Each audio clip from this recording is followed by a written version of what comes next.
क्योंकि ये ज्ञान बहुत दुर्लभ है। बाकी हर प्रकार का ज्ञान आपको जीवन में बिना मांगे मिल जाएगा, लेकिन ये ऐसा ज्ञान है जिसको लेने के लिए बड़े बड़े राजा महाराजाओं ने, बड़े बड़े संतों ने अपना घर बार त्याग दिया, घर बार छोड़ दिया, जंगल में चले गए। सत्य की खोज में बड़े बड़े राजपाट छोड़ दिए। महात्मा बुद्ध, सब कुछ था उनके पास, लेकिन जैसे ही वो घटना घटी, एक बीमार आदमी सामने आया, एक बूढ़ा आदमी सामने आया, एक लाश सामने आई, झकझोर के रख दिया उनको। इसी चक्कर में पड़ गए कि आखिर सत्य है क्या? जो खुशियां मैं मना रहा हूं, जो जीवन मैं जी रहा हूं, ये सच है या ये सच है जो दिखाई दे रहा है? आखिर सत्य है क्या? सत्य की खोज में बीवी बच्चे को सोता हुआ छोड़ के चले गए, पूरा राजपाट छोड़ के चले गए। हमसे एक मकान नहीं छूट रहा, और वो पूरा राज छोड़ के चले गए। क्यों? आखिर पता लग सके सत्य है क्या। तो आज ये सत्य आपके घर में आया है, आपको कुछ छोड़ने की जरूरत नहीं है। महात्मा बुद्ध की तरह ये सत्य आपके घर में स्वयं आ गया है। बस आपने क्या करना है? विवेक को जगाना है। यानी आपने हर सच्ची बात को ग्रहण करना है और हर झूठ को त्यागना है। बस यही काम है आपको। अगर हम बस इतना सा काम कर लें कि सच को पकड़ लें, झूठ को छोड़ दें, तो हम घर बैठे महात्मा बुद्ध बन जाएंगे। क्योंकि मुद्दा तो सत्य को जानना है ना, चाहे घर बैठ के मिले, चाहे घर छोड़ के मिले। तो उस सत्य को जो आज आपको बताया जाएगा, इसको अच्छे से समझना है। इसमें कोई जाति भेद नहीं है कि मेरी ये जात है और जो सत्संग करने आया था उसकी ये जात है। इसमें कोई पंथ भेद नहीं है कि मेरा जी वारकरी समाज है, मेरा जी ये समाज है, वो समाज है, और ये जो आए थे कबीरपंथी थे। ऐसा कुछ नहीं है। इसमें कोई धर्म भेद नहीं है कि मैं हिंदू था, ये मुसलमान बाबा है, या मैं मुसलमान था, ये सिख बाबा है, या मैं सिख था, ये ईसाई बाबा है। ऐसा कोई भेद नहीं है, ऐसा कोई चक्कर ही नहीं है। चक्कर किस चीज का है? सत्य और असत्य। सूरज गर्म है, सबके लिए गर्म है। पानी ठंडा है, बर्फ ठंडी है, सबके लिए ठंडी है। समझो, यानी जो सत्य है वो सबके लिए है, और जो असत्य है वो भी सबके लिए है। अमृत सबके लिए अमृत है, और जहर सबके लिए जहर है। क्या हिंदू, क्या मुस्लिम, क्या सिख, क्या ईसाई, जहर खा के देख लो, चारों ही मर जाएंगे, क्योंकि सबके लिए जहर है। लेकिन हम बाकी सब में तो दिमाग लगा लेते हैं। जब बात सत्य असत्य की आती है, जब बात ज्ञान अज्ञान की आती है, जब बात धर्म अधर्म की आती है, तब हम पक्षपात करने लग जाते हैं। तब हम कहते हैं नहीं, हमारे गुरुजी ने तो ये बोला था, हम इसके सिवा किसी को सत्य नहीं मानते। अरे भाई, तेरे मानने ना मानने से सच झूठ नहीं हो जाएगा, और झूठ सच नहीं हो जाएगा। हमने पूरे विवेक के द्वारा केवल यही जानना है कि सत्य क्या है, और असत्य को त्याग देना है, बिना ये जाने कि सामने वाला किस जात का है, किस धर्म का है, किस पंथ का है। कबीर साहब कह रहे हैं ना, जात ना पूछो गुरु की, पूछ लीजिए ज्ञान। मोल करो तलवार का, पड़ी रहन दो ध्यान। बिल्कुल क्लियर बोल दिया उन्होंने कि बिल्कुल भी इसको मत अपनाना कि ये मेरे समाज का बाबा है तभी मैं इसको सुनूंगा, अरे ये तो किसी और समाज का है। समाज वमाज बाद में बने हैं, धर्म जात पात बाद में बनी है। सबसे पहले कौन बना है? इंसान बना है सबसे पहले। तो सबसे बड़ा धर्म कौन सा है? इंसानियत ही सबसे बड़ा धर्म है। अगर देखा जाए बनावटी धर्मों में, और जो सत्य धर्म है वो क्या है? सत्य सनातन धर्म ही एकमात्र धर्म है, उसी को जानना है। आखिर सत्य सनातन होता क्या है, उसी को पहचानना है। केवल बोलने से कोई सनातनी नहीं हो जाएगा कि मैंने लाल भगवा रंग पहन लिया और झंडा उठा लिया और मैं पुजारी हूं शनिदेव का, हनुमान जी का, राम जी का, और मैं कह रहा हूं कि मैं सनातनी हूं। सपने में भी सनातनी नहीं हो सकते। क्योंकि सनातन का मतलब तक नहीं पता लोगों को कि सनातन का मतलब क्या होता है। किसको पता, हाथ खड़ा करो जरा। सनातन अपने भक्तों के अलावा, अपनी पाठशाला के अलावा और किसी पाठशाला में पढ़ाया गया कि सनातन क्या होता है? एक भी बता दे, गारंटी के साथ कह रहा हूं मैं, एक भी आदमी ये बता दे कि सनातन का मतलब क्या होता है। धर्म तो बाद में देखेंगे कौन सा है कौन सा नहीं, मतलब तक नहीं पता लोगों को सनातन का। ये हमने पूछा है भरे मंच में, हजारों लोग बैठे होते हैं, एक हाथ नहीं उठता, एक भी हाथ। क्यों? किसी को पता ही नहीं है सनातन होता क्या है। कैसे पता लगे? गीता पढ़ो, कहां लिखे डेफिनेशन, अध्याय 2 24वां श्लोक। 2:24 याद रखना, 2:24 पे आपको समझ में आ जाएगा आगे सनातन होता क्या है। सनातन का मतलब क्या होता है?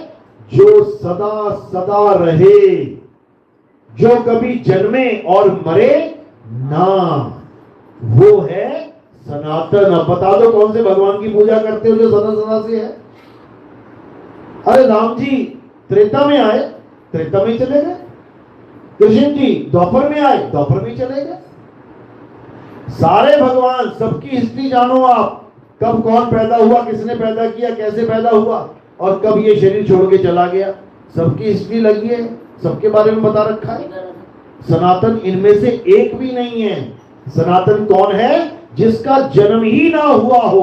बता दो कौन सा भगवान है जिसका जन्म ही नहीं हुआ है? सबके जन्म हुए हैं, सबकी मृत्यु हुई है। कोई पानी में डूब के गया, किसी के पैर में तीर लग गया। देख लो इतिहास उठा के, समझ लो। तो इनको पूछोगे तो कभी सनातनी तो नहीं बन पाओगे। हाँ, भगत बन जाओगे, मैं राम जी का भगत, मैं हनुमान जी का भगत, मैं शिव जी का भगत, मैं उसका भगत, मैं उसका भगत, उसमें कोई बड़ी बात नहीं।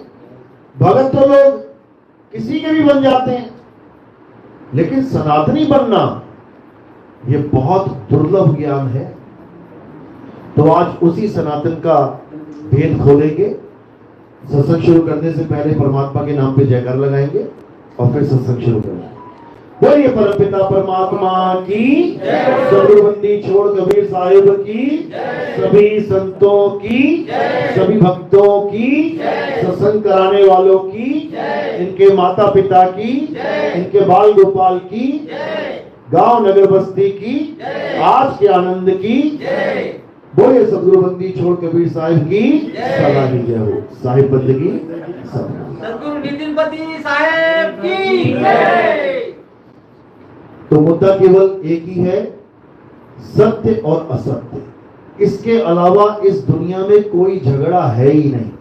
झगड़ा किसका है? सत्य और असत्य, बस। अब हमने बस इतना जानना है कि हम सत्य के साथ खड़े हैं या असत्य के साथ। और कोई तीसरी पार्टी नहीं है, या धर्म या अधर्म। या तो कृष्ण जी की साइड हो जाओ या फिर कौरवों की साइड हो जाओ, बस दो ही चीजें हैं। या तो पांडवों की तरह कृष्ण जी को अपना लो या फिर कौरवों की तरह अधर्म को अपना लो, और तीसरी कोई पार्टी नहीं है भाई। तो समझ लो सत्य और असत्य क्या होता है। पहले इसकी परिभाषा जानो। अगर हम डायरेक्ट किसी को कहेंगे कि भाई तू जो भक्ति कर रहा है ये गलत है, वो मारने के लिए दौड़ेगा कि तू कौन होता है मेरी भक्ति को झूठ कहने वाला। मेरा पूरा विश्वास है, मेरी पूरी श्रद्धा है। श्रद्धा से, विश्वास से भक्ति नहीं होती। विश्वास तो अंधविश्वास भी कहलाता है। समझ लो भक्ति कैसे होती है? सद्भाव से। सद्भाव यानी मेरे भाव केवल और केवल सत्य के साथ जुड़े हैं, तब तो मैं एक सच्चा भगत हूं। और अगर मेरा विश्वास, मेरे भाव असत्य के साथ जुड़े हैं तो मैं भगत नहीं हूं।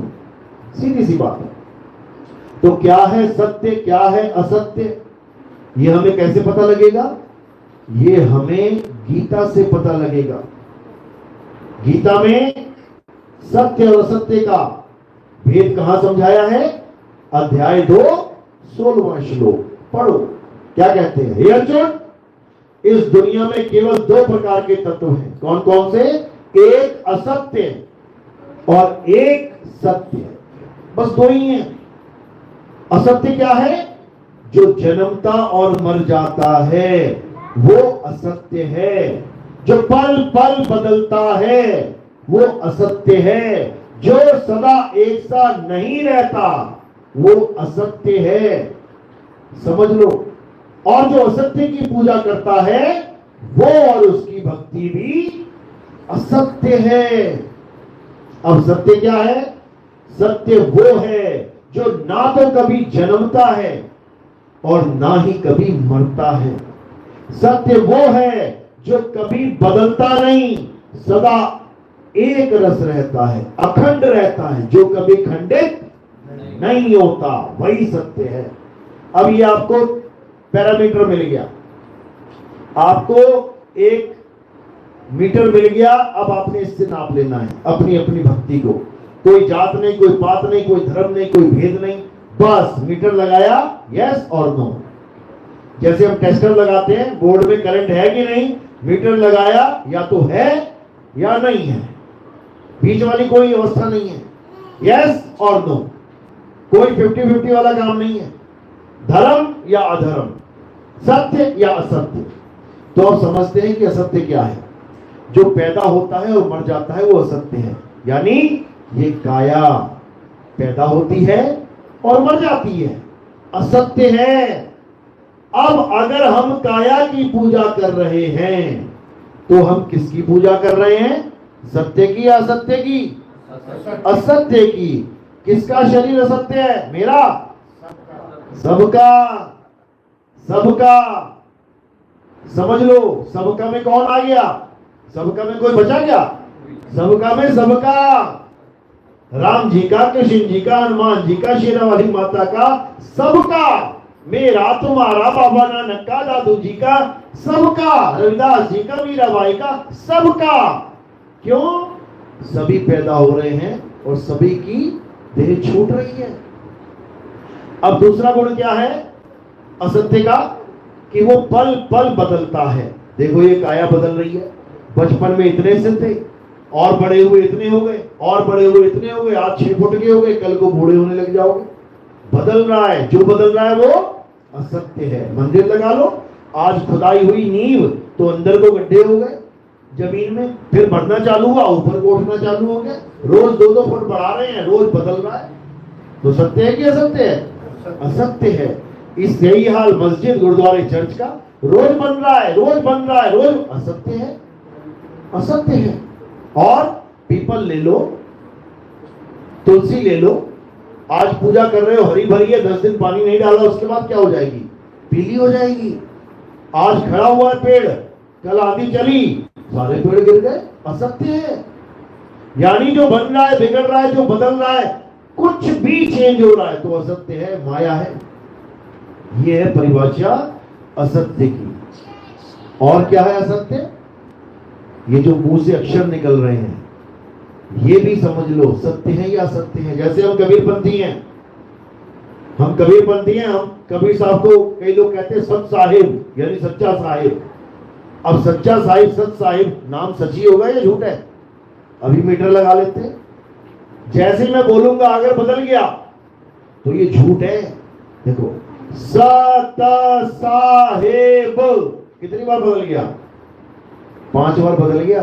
सा से ता पे आ गया, ता से फिर सा पे आ गया, फिर ता से फिर हे पे आ गया, फिर हे से फिर बा पे आ गया। सत साहिब बदल गया। यानी ये नाम सच्चा नाम नहीं है। जो चीज बदल रही है वो माया है। ये नाम कैसे बन रहा है? जीव से उत्पन्न हो रहा है। अगर तुम्हारी जीव ना हो, बोल के दिखाओ तुम। एक नाम नहीं बोल पाओगे। क्यों बोल पा रहे हो? इस जीव के कारण। यानी नामों को उत्पन्न करने वाला कौन है? होठ, कंठ, जीव। ये पैदा हो रहे हैं, मर भी रहे हैं। देखो, कबीर पैदा भी हुआ का से और रा पे खत्म भी हो गया। ये भी सच्चा नाम नहीं है, ये भी सत्य नहीं है। अगर कोई सोचे कि मैं नाम जप के पार हो जाऊंगा, असत्य है। असत्य को पकड़ के बैठ गया है। चाहे कोई भी नाम लगा लो, किसी भी धर्म के किसी भी भगवान का नाम लगा लो, वो असत्य ही है। क्यों? बदल रहा है। अब वो क्या है जो कभी बदलता नहीं है? वही सत्य है, और उसका नाम क्या है? आत्मा। आत्मा ना तो कभी पैदा होती है हे अर्जुन, ना ही कभी मरती है। आत्मा का कभी किसी काल में ना तो जन्म होता है, ना ही इसका नाश होता है। आत्मा का नाम सुना है सबने? सबने सुना? अपनी अपनी आत्मा लेके आए हो? ऑटो में तो नहीं आ गई किसी की, जल्दबाजी में वहीं छूट गई हो? घर में तो नहीं आ गई किसी की? सब लेके आए हो? चेक करो हाथ लगा के जरा, कहां रखी थी? चेक कैसे करोगे?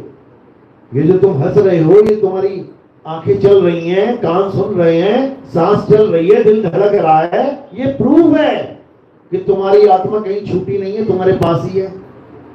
ये पंखा चल रहा है, इसका मतलब करंट इससे दूर नहीं है, पास ही है। और जैसे ये चलता चलता रुक जाएगा, इसका मतलब करंट कहीं और ही है भाई, यहां नहीं है। बिल्कुल इसी प्रकार आत्मा हम सबके पास है, लेकिन हमें उसका एहसास नहीं है, इसलिए हम उसको सारी उम्र नहीं जान पाते। करंट को छूने से एहसास हो जाता है ना एकदम, लेकिन आत्मा के पास होकर भी हमें कभी एहसास नहीं हो पाता कि आत्मा कहां है, कहां नहीं है। बोलो मत, इसमें रिकॉर्ड हो रहा है, बोलो। तो उसमें हम कभी नहीं जान पाते कि आत्मा कहां है। बूढ़े हो गए, मरने वाली हालत हो गई, 80-80 साल के हो गए, बस 1-2 साल और बचा है, और बिना आत्म ज्ञान के निकलने की तैयारी में है। हालत खराब हो जाएगी, हालत खराब हो जाएगी। कृष्ण जी क्या कहते हैं? हे अर्जुन, जो अपने जीवन में आत्मा को नहीं जान पाते, वो 84 के चक्कर में चले जाते हैं। बड़ी मुश्किल से तो एक बार जन्म मिला है, 184 भटकने के बाद, उसमें भी अगर हम उस आत्म तत्व को नहीं जान पाए जिसे सत्य कहते हैं, तो दोबारा 84 में जाना पड़ेगा। ये मत सोचना कि मैं मर जाऊंगा, काम खत्म हो जाएगा।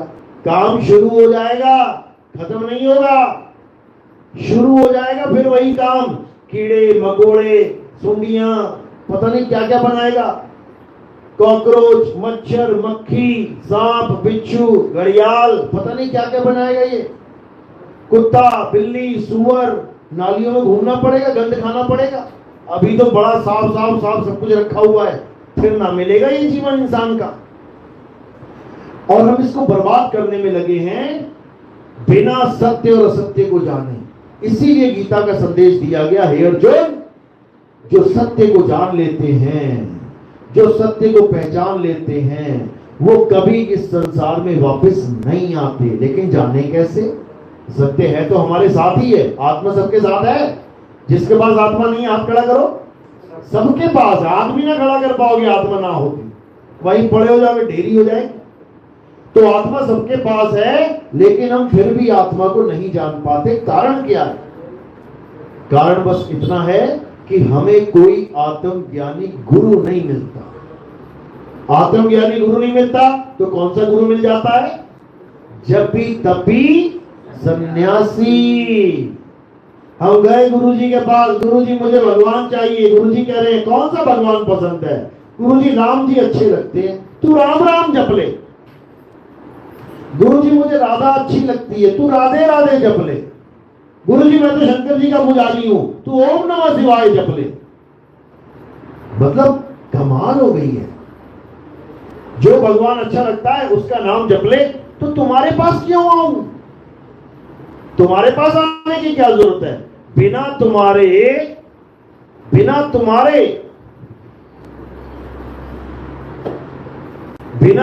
भी मैं नाम जप सकता हूं। मुझे तुम्हारी क्या जरूरत है? गुरु की जरूरत क्यों है? गुरु का मतलब लोग जानते तक नहीं है। गुरु का मतलब क्या होता है? गुरु का मतलब क्या होता है? गु कहिए अंधकार और रू कहिए प्रकाश, यानी तुम्हें अंधकार से प्रकाश की ओर ले जाने वाला, यानी तुम्हारे अज्ञान को खत्म करके ज्ञान में लाने वाला, उसको गुरु कहते हैं। लेकिन लोगों ने क्या बना लिया गुरु को? पहले देवी देवताओं की पूजा करते थे अगरबत्ती लगा के, अब गुरुजी बना लिए तो देवी देवता के साथ गुरुजी की भी फोटो लगा दी और उसकी भी अगरबत्ती चल रही है। इसका मतलब नहीं होता गुरु। गुरु जब आ जाता है तुम्हारे जीवन में तो तुम्हारी अगरबत्ती छुड़वा देता है, क्योंकि तुम्हें अज्ञान से ज्ञान की तरफ लेके आता है। ये जड़ वस्तुओं की पूजा नहीं करवाता गुरु। किसकी करवाता है? चेतन सत्ता की, आत्म देव की। फिर आत्मा की पूजा, जड़ वस्तुओं की पूजा नहीं करोगे। तो इसी को कृष्ण जी ने भरपूर समझाया कि इस दुनिया में दो प्रकार के तत्व हैं। असत्य, ये जो बदल रहे हैं, जिसकी हम पूजा कर रहे हैं, पेड़ पौधे, ये जानवर जितने भी हैं, सबकी पूजा चल रही है। पीपल की पूजा चल रही है, तुलसी की पूजा चल रही है, और तो छोड़ो, सांप की पूजा चल रही है, चूहे की पूजा चल रही है, नंदी की पूजा चल रही है। ये क्या है? ये इंसान जन्म से भी नीचे की योनियां हैं। समझ लो, शंकर जी के मंदिर में गए, शंकर जी को भोग लगाया, साथ में सांप के भी मुंह में लगा दिया थोड़ा सा लड्डू, क्योंकि पत्थर का है ना, इसलिए। और जब असली वाला निकला घर में तो क्या किया? फिर उसके सिर पे लट्ठू बजा दिया, सिर फोड़ दिया उसका। गणेश जी की पूजा करने गए, गणेश जी को लड्डू खिलाया, नीचे चूहा बैठा है, चूहे को भी लगा दिया मुंह में लड्डू। और जो घर में चूहा है उसको लड्डू में जहर डाल के खिला दिया, मर जाके कहीं। नंदी के कान में जाके लोग अपनी ख्वाहिशें बताते हैं, इच्छाएं बताते हैं, मेरा ऐसा हो जाए, मेरा वैसा हो जाए, मेरा वैसा हो जाए। और जब नंदी अपनी इच्छा से तुम्हारे खेत में घुस जाता है गेहूं खाने के लिए, तो उसके लट्ठे हो जाते हैं, भगाते हैं उसको। क्योंकि हमारे यहाँ पत्थर की पूजा और जीव की पिटाई होती है। दिक्कत तो ये हो गई है। हमारा धर्म क्या था? आत्मा की पूजा करते थे और पत्थर को पत्थर समझते थे। अब जो धर्म बन गया है, पत्थर की पूजा करते हैं और इंसानों की गर्दनें काट रहे हैं, जीवों की हत्या कर रहे हैं, भगवान के नाम पे, काली माता के नाम पे बकरे कट रहे हैं। बताओ, अरे काली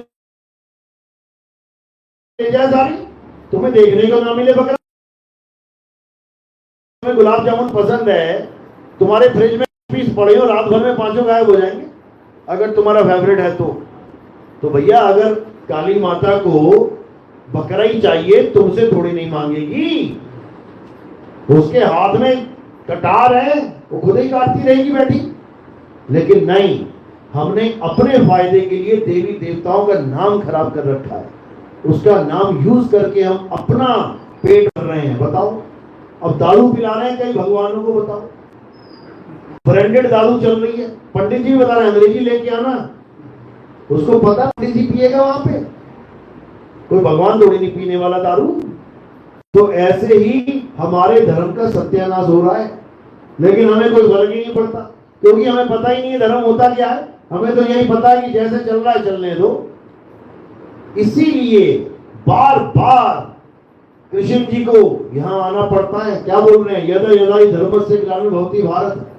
जब जब धर्म की हानि होती है, अधर्म का बढ़ावा होता है, तब तब मैं आता हूं सिस्टम ठीक करने के लिए। आना पड़ता है उनको, उनकी ड्यूटी है। इसी प्रकार जब ज्ञान की हानि होती है, जब ज्ञान ढूंढा नहीं मिलता, ज्ञान के नाम पे पाखंड राज कर रहा होता है, तब कौन आता है? तब परमात्मा का अंश आता है। संत आते हैं इस दुनिया में और अज्ञान का खात्मा करके ज्ञान की स्थापना करते हैं। ये उनकी महिमा है, वो गर्दनें काटने नहीं आते। जब कृष्ण जी आते हैं, यानी विष्णु जी के अवतार आते हैं, तो पापी की सफाई करने आते हैं। और जब परमात्मा के अवतार आते हैं, संत अवतार आते हैं, वो पाप की सफाई करने आते हैं। पापी को नहीं काटते, वो किसी का गला काटने नहीं आते, वो अज्ञान को खत्म करने आते हैं। तो क्या करना है अब केवल सत्य और असत्य का निर्णय करना है। यानी 2 प्रकार का ज्ञान आपके सामने है। एक तो पत्थर ज्ञान, मंदिर ज्ञान, मस्जिद ज्ञान, गुरुद्वारा ज्ञान, यज्ञ ज्ञान, तप, जप, व्रत, पूजा पाठ, नित्यनेम, सारे तीर्थ, मूर्त, हवन, सारे जितने भी तुम्हें आज तक पढ़ाए गए हैं, एक तरफ तो ये हो गए, और दूसरी तरफ क्या है? आत्म ज्ञान। बस 2 ही प्रकार का ज्ञान है इस दुनिया में, या असत्य या सत्य। असत्य में क्या आ गया? ये जितना मैंने तुम्हें बताया, ये सब असत्य में आ गया। क्यों? क्योंकि ये बनता और बिगड़ जाता है, ये खंडित हो जाता है। जिस भगवान को तुम पूज रहे हो, थोड़े दिनों बाद अगर वहां की मूर्ति की थोड़ा सा भी कोना टूट गया तो क्या होगा पता है? भगवान खंडित हो गए। उठा के मूर्ति कहां रख देंगे? मंदिर के बाहर, किसी पीपल के नीचे, किसी पेड़ के नीचे, किसी नदी के किनारे, क्योंकि खंडित हो गई मूर्ति। लेकिन कृष्ण जी क्या कह रहे हैं? हे अर्जुन, उसको जानो जो अखंड है, जो कभी खंडित नहीं होता। और वो क्या है? वो केवल एक ही चीज है जिसको हम आत्मा कहते हैं। इसीलिए कबीर साहब ने भी समझाया, जल में मीन प्यासी, मोहे देखते आवे हांसी, आत्म ज्ञान बिना नर भटके, कभी काबा कभी काशी। यानी आत्मा के ज्ञान के बिना सब भटक रहे हैं। कोई काबा की तरफ दौड़ लगा के बैठा है, कोई काशी की तरफ। अब हमने देखना हम कहां की दौड़ लगा रहे हैं। अगर हम परमात्मा को पाने के लिए, पूजा के लिए कहीं भी जा रहे हैं तो समझ लो कि हम भी उसी कैटेगरी के बंदे हैं। तो क्या करना है? अब उसको जानना है जिसकी वजह से हम हर जगह जा रहे हैं। किसकी वजह से? आत्मा की वजह से। ये पैर चल रहा है, हाथ हिल रहा है, मुंह से जयकारे निकल रहे हैं, जय श्री राम, अल्लाहू अकबर, सत श्री अकाल, हयो हुआ, पता नहीं क्या क्या निकल रहा है। किसकी वजह से? आत्मा की वजह से। और हमने आत्मा को तो जाना नहीं, आत्मा को छोटा कर दिया और किसको पकड़ के बैठ गए? जो मुंह से निकल रहा है। ये 52 अक्षरों को पकड़ के बैठ गए। आ आ ई ई उ उ का खा गा गा, इसको पकड़ के बैठ गए। इसी से सारे नाम बने हैं। राम किससे बनाए? इसी वर्णमाला से बनाए। ये वर्णमाला ना बनी होती तो बताओ क्या क्या नाम होता राम जी का, क्या नाम होता श्याम जी का, क्या नाम होता तुम्हारा, क्या नाम होता हमारा, क्या नाम होता देश का, धर्म का, जात का, पात का, क्या नाम होता इस ग्रह का? कोई नाम नहीं। बिना नाम के ही सारा जीवन चल रहा होता। लेकिन आदि मानव ने ये वर्णमाला बना दी और अपने समाज वालों को पढ़ा दी। फैलता फैलता फैलता ये ज्ञान पूरे संसार में फैल गया। अक्षरों का ज्ञान। कोई चाइनीज भाषा लेके बैठ गया, कोई मंगोली, कोई पुर्तगीज, कोई स्पेनिश, कोई डच, कोई फ्रेंच, कोई हिंदी, कोई तमिल, कोई तेलुगु, सब अपनी अपनी भाषा को पकड़ के बैठ गए। यानी अपने अपने अक्षरों को पकड़ के बैठ गए। फिर उन्हीं अक्षरों से सारे नाम बना डाले। ये पेड़ पौधा हवा सब नाम बनाए उसने। उसके बाद भगवान के नाम बना डाले। राम जी के पिता ने एक नाम रखा था राम। अभी गूगल पे सर्च करो भगवान राम के 108 नाम, देखो बना डाले। किसने बनाए? ये सब इंसान की खोपड़ी है, ये इंसान की उपज है। हनुमान जी का एक नाम रखा था उसके माता पिता ने, देखो आज 108 नाम हनुमान जी के। शंकर जी के 108 नाम, गणेश जी के 108 नाम, दुनिया भर के नाम बना के बैठ गया। तो कबीर साहब इसी में समझा रहे हैं कि 52 अक्षर जोड़े आन। ये 52 अक्षर जोड़ तोड़ आका डंडा लगा दिया, ई की मात्रा लगा दी, ऊ का मात्रा, ये सब इसी में उलझे पड़े हैं और खुद ही बना के खुद ही उसका जप रहे हैं। ये वाला नाम जप लो तेरी मुक्ति हो जाएगी। अरे ये नाम नहीं जपना है, ये वाला जपो तो मुक्ति होगी। अरे दोनों से ही नहीं होगी। ये सब स्वर और व्यंजन हैं। तुम किसी भी गुरु के पास चले जाओ, तुम्हें क्या देगा वो? स्वर और व्यंजन। क्योंकि इनकी दुकान में यही 2 आइटम है और कुछ नहीं मिलने का। बस स्वर व्यंजन में तुम्हें पकड़ा के उलझा के घर भेज देंगे। जाओ बेटा नाम जपो। राम जी का पुजारी है तो राम राम राम राम राम राम, शंकर जी का पुजारी तो शिव शिव शिव शिव शिव शिव करते रहो सारी उम्र। इससे कुछ होने वाला नहीं है। तो इसलिए कबीर साहब क्या समझा रहे हैं कि 52 अक्षर जीव आधारा। ये जीव है तो सारे अक्षर निकल रहे हैं तुम्हारे मुंह से। लकवा मार गया, ये जीव को पैरालाइज हो गया, फिर एक भी नाम ना निकलेगा। समझ लो, जीव कट गई किसी की, एक भी नाम ना निकलेगा, सारी दुकान खत्म होगी नामों की। क्योंकि यही नामों की दुकान है। इसी दुकान में से सारे प्रोडक्ट निकल रहे हैं। कोई भी निकाल लो, अल्लाहू अकबर निकाल लो, वाहिगुरु निकाल लो, जय श्री राम निकाल लो, सारे इसी में से निकल रहे हैं।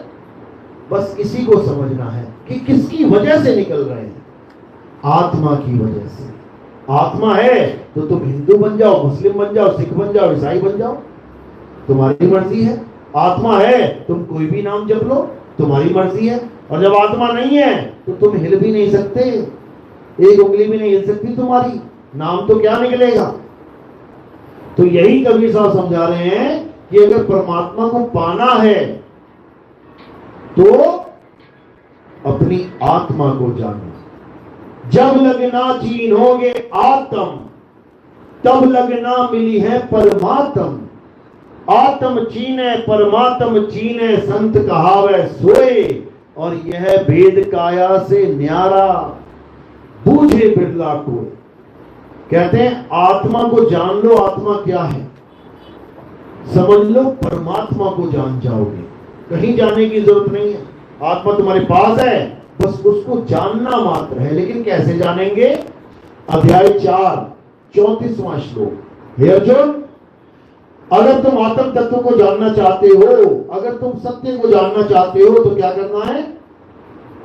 ऐसे तत्वदर्शी संत की शरण में जाना है जिसने आत्मा को जान लिया है, आत्मा की कृपा जिस पे हो गई है, जो आत्मा का भेद समझ चुका है। केवल वही तुम्हें तुम्हारी आत्मा का ज्ञान दे सकता है, इसके अलावा और कोई चारा नहीं है। तो क्या करना है? अध्याय 4 34वें श्लोक में साफ लिखा है, क्या करना है कि वहां जाकर उनकी सेवा करो, दंडवत प्रणाम करो, और क्या करना है? नीमा होके, यानी झुक के, छोटा बन के। ये मत जाना वहां पे ये सोच के कि मैं तो राजा हूं, राजकुमार हूं, मैं डॉक्टर हूं, मैं मिनिस्टर हूं, मैं फलाना हूं, मैं ठिकाना हूं। नीवा होके, छोटा बन के उनसे ज्ञान की अर्जी लगानी है कि मुझे मेरी आत्मा का ज्ञान दे दो, मुझे बता दो मैं कौन हूं। नहीं तो पता नहीं कितने जन्म डॉक्टर, कितने जन्म इंजीनियर, कितने जन्म मंत्री संतरी बन के 84 में जा चुका है। तो अगर उन्होंने तुम्हें आत्मा का ज्ञान दे दिया और तुमने उसको अपने जीवन में धारण करके आत्मा का अनुभव कर लिया, उसके बाद कभी भी ये असत्य तुम पे हावी नहीं होगा।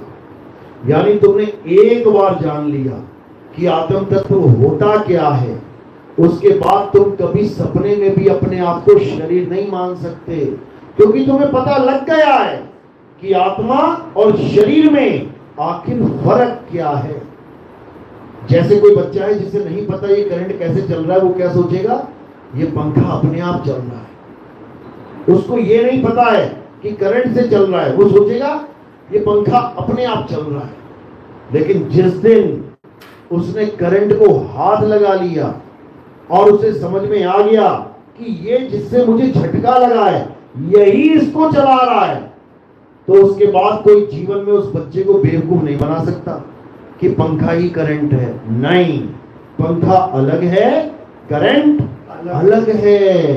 ये दोनों का ज्ञान हो जाएगा, दोनों तत्वों का भेद समझ में आ जाएगा। पंखे को छू के करंट लगता है क्या? नहीं लगता है। और करंट को छू के झटका लगता है। दोनों तत्व एक साथ काम कर रहे हैं। इसी प्रकार यहां पर भी दोनों तत्व एक साथ काम कर रहे हैं। शरीर भी आपके पास है, आत्मा भी आपके पास है, असत्य भी आपके पास है और सत्य भी आपके पास है। बस आपका ध्यान कहां जुड़ा हुआ है, बस इतना चेक करना है आपको। अगर तो आपने शरीर के साथ ध्यान जोड़ लिया तो आपको शरीर ही प्राप्त होगा। अगर आपने आत्मा के साथ ध्यान जोड़ लिया तो 101% आपको आत्मा ही प्राप्त होगा। अगर शरीर प्राप्त हो गया तो समझ लो दोबारा चक्कर में पड़ गए। अगर आत्मा प्राप्त हो गई तो समझ लो जन्म मरण की छुट्टी हो गई, खेल खत्म हो गया। क्यों? जिसका ध्यान करोगे वैसे ही हो जाओगे। इसीलिए बोला जाता है अंतमता सोगता, इसीलिए बोला जाता है। एक ऋषि था, सारी उम्र वेद पुराण पढ़ता रहा, सारी उम्र राधे राधे राधे राधे जपता रहा, सारी उम्र राम राम राम राम करता रहा। बुढ़ा हो गया, मरने वाली हालत हो गई। फिर क्या हुआ? एक हिरण का बच्चा आ गया आश्रम में। अब उसको बड़ा प्यारा लगा, पालने लग गया। पाल लिया, खूब घास खिलाए, खूब पानी पिलाए। अच्छी बात है, जीव से प्यार कर रहा है। अब जब भी भक्ति में बैठे तो उसको हिरण का बच्चा याद आए, इसको थोड़ा और खिला लूं और पिला लूं। 24 घंटे हिरण हिरण हिरण होने लग गया। एक दिन बैठ गया भक्ति में, जैसे ही बैठा एकदम मृत्यु आ गई, पता लग गया कि मौत आने वाली है। अब अंत समय है बिल्कुल। अब क्या दिमाग में है, अरे इस बच्चे का पालन कौन करेगा, मैंने तो इसको बांध रखा है, इस पे कोई भेड़िया हमला कर दे, कोई शेर चीता आ जाए तो जान भी नहीं बचा पाएगा। अच्छी बात सोच रहा है या बुरी? अच्छी सोच रहा है, किसी का भला सोच रहा है, लेकिन बुरी क्यों हो गई? क्योंकि गलत टाइप पे सोच रहा है। क्या हुआ उसका फल? उसको हिरण बन के आना पड़ गया। हिरण बन के हिरण की योनि में आ गया। अब हिरण का बच्चा बन के शेर के आगे भाग रहा है, बचा रहा है अपनी अपनी जान। क्यों? क्योंकि अंत में उसने जिसका ध्यान किया उसे वही फल प्राप्त होगा। अब आप सोच लो किसका ध्यान आता है। किसी ने कुत्ता पाला है तो 24 घंटे कुत्ते को नहलाना है, धुलाना है, उसको टीका लगाना है, ये करना है, वो करना है। अगर कुत्ते का ध्यान है और आपका अंत समय आ गया और आपने कुत्ते को याद कर लिया तो क्या होगा? कुत्ता बनेगा, तो कुत्ता ही बन जाएगा। ये आत्मा का गुण है कि जिसका ध्यान करेगी वैसी हो जाएगी। आप पीपल की पूजा कर रहे हो, अंत समय में पीपल याद आ गया तो क्या हो जाएगा? पीपल ही बन जाएगा। बना हुआ है, देख लो बाहर जाके। अगर तुलसी की पूजा करोगे और अंत समय आ गया तो क्या बन जाओगे? बन जाओगे। गणेश जी के चूहे की पूजा करोगे, अंत समय आ गया तो चूहा बन जाओगे, फिर घुसते फिरोगे बिलों में। समझ लो, यानी संत क्या समझाते हैं कि अगर असत्य का ध्यान तुमने अंत समय में कर लिया तो तुम असत्य में ही आ जाओगे। इसलिए क्या करना है? केवल और केवल सत्य का ध्यान करना है। सत्य है क्या? आत्मा ही सत्य है। आत्मा का ध्यान करते करते इस शरीर को छोड़ना है। यही है सच्ची साधना। अगर तुमने किसी भी गुरु का ध्यान कर लिया, कोई भी गुरु है A to Z, तो क्या होगा? अंत में मनुष्य योनि में आ जाओगे। क्यों? क्योंकि गुरु ये है ही नहीं जो तुम सोच के बैठे हो ये मेरा गुरु जी है। ये क्या है? ये 5 तत्वों का मेल है, ये 5 तत्वों का शरीर है। तो तुम जिसको गुरुजी मान रहे हो वो क्या है? 5 तत्व। अंत समय में 5 तत्वों का ध्यान करोगे तो कहां आ जाओगे? 5 तत्वों में आ जाओगे। वापस आना पड़ेगा। इसलिए कबीर साहब ने बिल्कुल साफ स्पष्ट शब्दों में क्या बोल दिया कि गुरु देह होता ही नहीं है। गुरु कौन होता है? शब्द होता है। शब्द गुरु है। शब्द गुरु सुरत धुर चेला। सुरत चेला है और गुरु शब्द है। गुरु का स्वरूप शब्द स्वरूप है, देह स्वरूप नहीं है। कबीर साहब समझा रहे हैं वाणी में, हम हैं शब्द शब्द हम माही, हमसे भिन्न और कछु नाही, शब्द न भिन्न से देही। और कहे कबीर हम शब्द सने ही। शब्द का मतलब क्या होता है? आत्म तत्व। शब्द मतलब आत्म तत्व। शब्द मतलब ये नहीं का से कबूतर खा से खरगोश वाला शब्द, ये तो बना दिए तुमने। शब्द का असली अर्थ क्या होता है? आवाज। यानी गुरु एक आवाज है। कौन सी आवाज है? अखंड आवाज है, जिसको अखंड कीर्तन, अखंड नाद, अखंड नाम कहा जाता है। वही है गुरु। उसी को बोला है, जाम के महल में बोलता राम है, तो राम और जाम को चीन भाई। इसी जाम में एक बोलता राम है, दोनों अलग अलग हैं। जाम को किनारे करो और राम को पकड़ लो, तब तो काम बन जाएगा। लेकिन यहां पे उल्टा काम हो गया। यहां राम को जानता नहीं है और चाम को पकड़ के बैठा है। मैं भी चाम, मेरा गुरुजी भी चाम, मेरा भगवान भी चाम, मेरी देवी देवता भी चाम। चाम का पुजारी बन बैठा। बनना किसका था? राम का। बात इतनी सी है। यही कृष्ण जी बार बार समझा रहे हैं, हे अर्जुन, ये शरीर, ये चमड़ा, ये तेरा और मेरा स्वरूप नहीं है। ये क्या है? ये हमारे कपड़े हैं। ये मिट्टी के कपड़े पहना दिए हमें, और धीरे धीरे ये कपड़े जर्जर अवस्था को प्राप्त हो रहे हैं। देख लो, जब बचपन में थे कितने कोमल थे हमारे गाल, कितने कोमल थी हमारी स्किन, धीरे धीरे धीरे बड़ी हो गई। अब अम्मा की स्किन देखो कैसी लटक रही है, कोई छूने को तैयार नहीं है।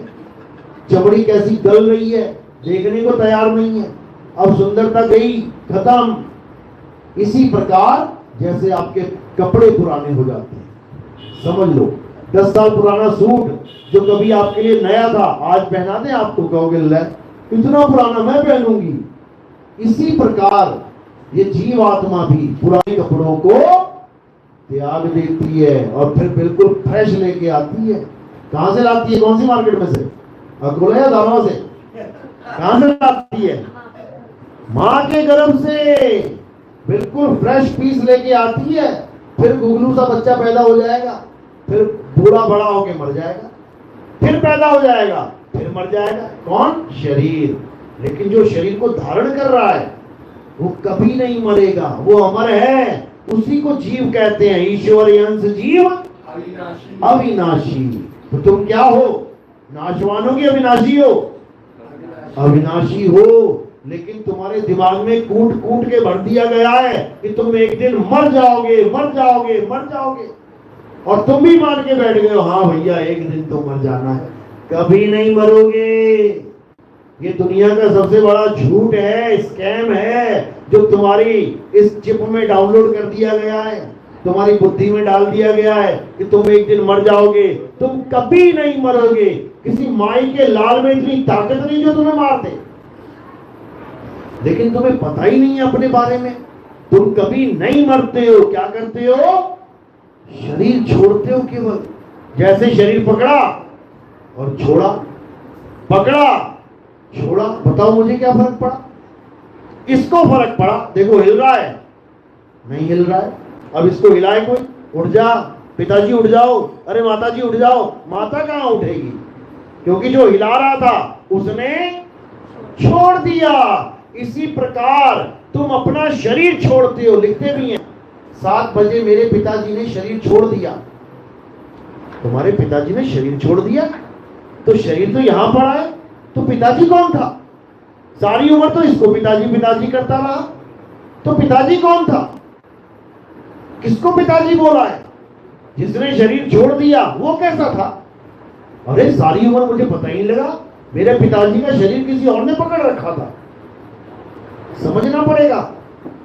करंट ने पंखा चलाया और तुम पंखे को ही करंट मानते रहे। जब करंट ने पंखे को छोड़ दिया तो ये पंखा रुक गया और करंट कहां चला गया? वापस चला गया। तुम करंट को कभी देखा ही नहीं पाए। इस पिंजड़े में तोता बैठा है, तोते से तुम रोज बात कर रहे हो, पापा कैसे हो आप? हाँ बेटा बिल्कुल ठीक है। कौन बातें कर रहे हैं? 2 तोते, एक इस पिंजड़े में है, एक उस पिंजड़े में है। तोता तोते से बात करके सारी उम्र बातें करके उड़ गया, और तुम क्या सोचते रहे कि ये पिंजड़े से बातें चल रही था। तुम सोचते रहे इससे बात कर रहा हूं मैं, ये जो दिखाई दे रहा है पिंजड़ा, ये पिंजड़ा नहीं बोलता है, तोता बोलता है।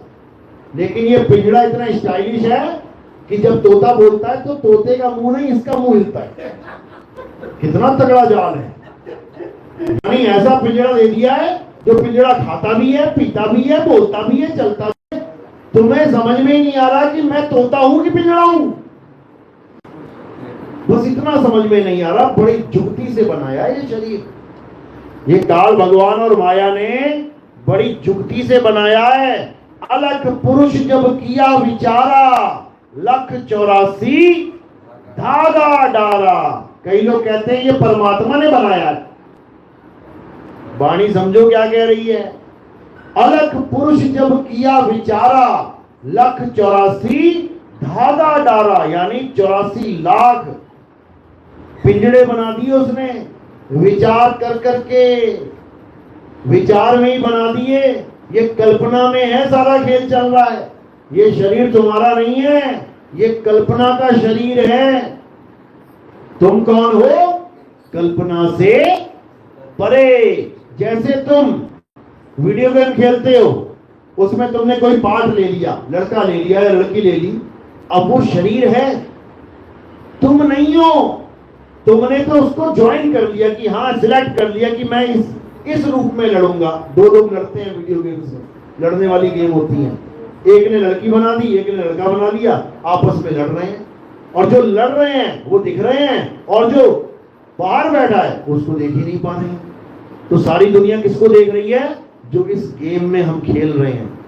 अपने असली स्वरूप को नहीं देख पा रहे हैं, उनको पकड़ के बैठे हैं जो पार्ट हैं, जो इस दुनिया का पार्ट बन गए हैं। तो इसी को समझना है, ये शरीर नाशवान है, हम अविनाशी हैं। अपने आप को अविनाशी जान लोगे तो तुम्हारी कभी मृत्यु होगी नहीं। कबीर साहब कह रहे हैं, हम ना मरिब मरिब संसारा, हमको मिला जीवन हारा। यानी मुझे वो मिल गया जो सबको जीवन दे रहा है। कौन दे रहा है? आत्मा। और कुछ नहीं करना। हिंदू को भी दे रही है, मुसलमान को भी, सिख को भी, ईसाई को भी, सबको जीवन दान दे रही है। कौन? आत्मा। बस इतनी सी बात समझनी। कोई हिंदू, कोई मुसलमान, कोई सिख, कोई ईसाई, चाहे वो बनता रहे, चाहे बिगड़ता रहे, चाहे धर्म परिवर्तन करता रहे, आत्मा कभी किसी के साथ पक्षपात नहीं करती। समझ लो। तो आत्मा को जानोगे तब परमात्मा को जानोगे, अन्यथा ये जीवन ऐसे ही निकल जाएगा और धक्के खाते खाते फिर 84 में चले जाओगे, उससे कोई फायदा होने वाला नहीं।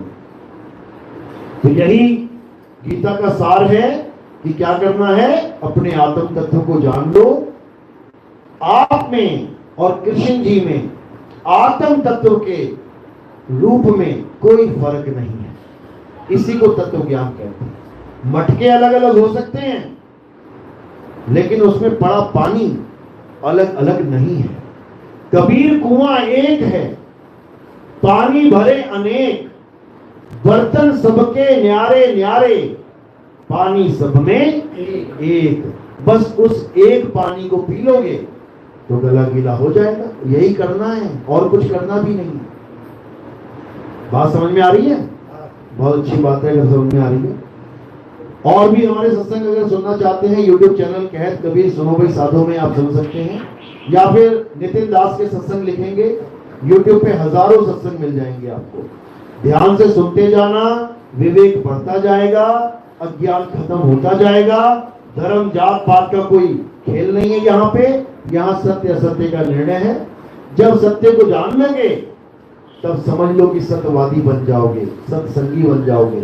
असत्य को पकड़ के रहोगे तो तुम असत्य के साथी हो जाओगे, और असत्य की पूजा करने वाला, असत्य का साथ देने वाला कभी जन्म मरण से मुक्त नहीं हो सकता, उसका कल्याण कभी नहीं हो सकता। इसलिए सत्य का साथ दो, सत्य को जानो, और सत्य तुम्हारे पास है। घट घट मेरा साइया सोनी सेज न कोय, और बलिहारी व घट की जिस घट प्रकट होए। कहते बलिहार जाते हैं उस घट को जो अपने ही घट में उस परमात्मा को प्रकट कर ले। यानी उस सत्य को जो उसके पास सदा सदा से है, उस सत्य को जान ले, उसका बोध कर ले, तो समझ लो कि उसका जन्म सफल हो जाएगा। अन्यथा वही नाना प्रकार की योनियों में भ्रमण करना पड़ेगा। एक बार बकरा बन गए तो कसाई के बाड़े में जाना पड़ेगा। खाल छील के बोटी बोटी करके बेच देगा, कोई FIR दर्ज नहीं होगी, कोई बकरों का झुंड नहीं आएगा बचाने के लिए कि मेरे चाचा को कैसे मार दिया, मेरे पिता को कैसे काट दिया। अभी तो तुम्हें कोई झापड़ मार दे, पूरा परिवार इकट्ठा हो जाएगा तुम्हें बचाने के लिए। वहां ना चलेगी, वहां ना गलेगी किसी की दाल। तो ऐसी ऐसी योनियों में भ्रमण करना पड़ेगा कि हालत खराब हो जाएगी। उससे बचने के लिए केवल आत्म तत्व को जान लो, और कुछ नहीं करना है। कोई हिंदू, कोई मुसलमान, कोई सिख, ईसाई, कोई चक्कर ही नहीं है इसमें। हटाओ, सब धर्म बाद में बने हैं, पहले इंसान बनाए, और जब इंसान आया तो आत्मा और शरीर का मिश्रण ही होके आया है। दोनों मिले हुए हैं आपस में।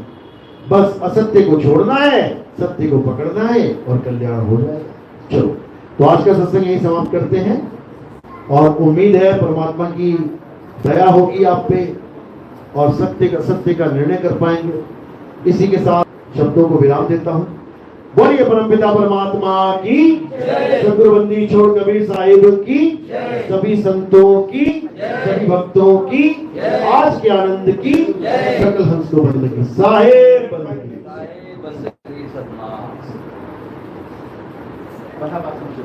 तो अब आरती का समय है। आरती कैसे करनी है? हमारे यहाँ किसी पत्थर की, फोटो की, कैलेंडर की, इनकी आरती नहीं होती। हमारे यहाँ किसकी आरती होती है?